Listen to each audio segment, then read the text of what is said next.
আসসালামু আলাইকুম। আমি আজকে দেখাবো কিভাবে মসুর ডাল চচ্চড়ি করতে হয়। তার জন্য ভালো করে ডালটাকে ধুয়ে নিয়েছি।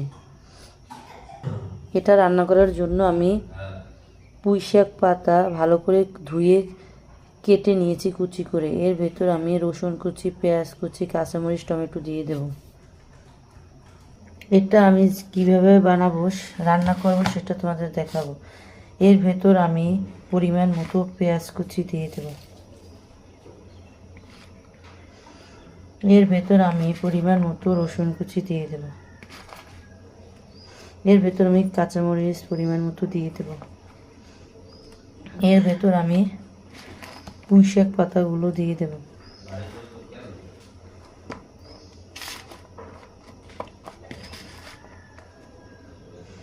এর ভেতর আমি টমেটো দিয়ে দেব।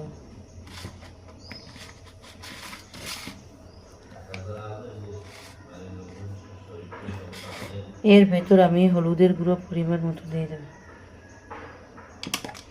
এর ভেতর আমি লবণ দিয়ে দেব পরিমাণ মতো। এখন এটাকে ভালো করে মেখে নেব।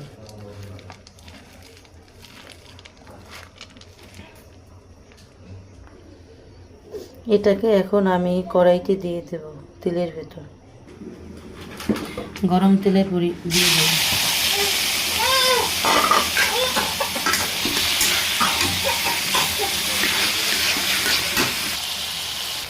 পরিমাণ মতো আমি পানি দিয়ে দেব রান্না করার জন্য।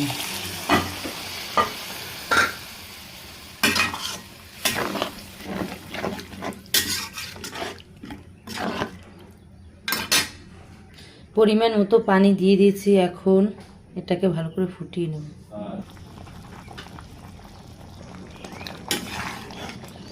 আমার রান্না শেষ। এখন এটাকে নামিয়ে নেব। এটা আমি আধা পাতলা রান্না করেছি। এর ভিতর আমি ধনেপাতা কুচি দিয়ে দেব।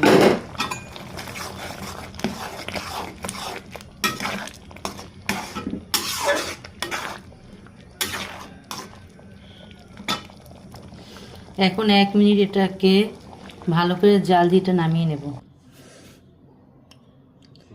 আমার রান্না ভালো লাগলে লাইক, কমেন্ট, শেয়ার করে দিবেন এবং চ্যানেলটাকে সাবস্ক্রাইব করবেন। আসসালামু আলাইকুম।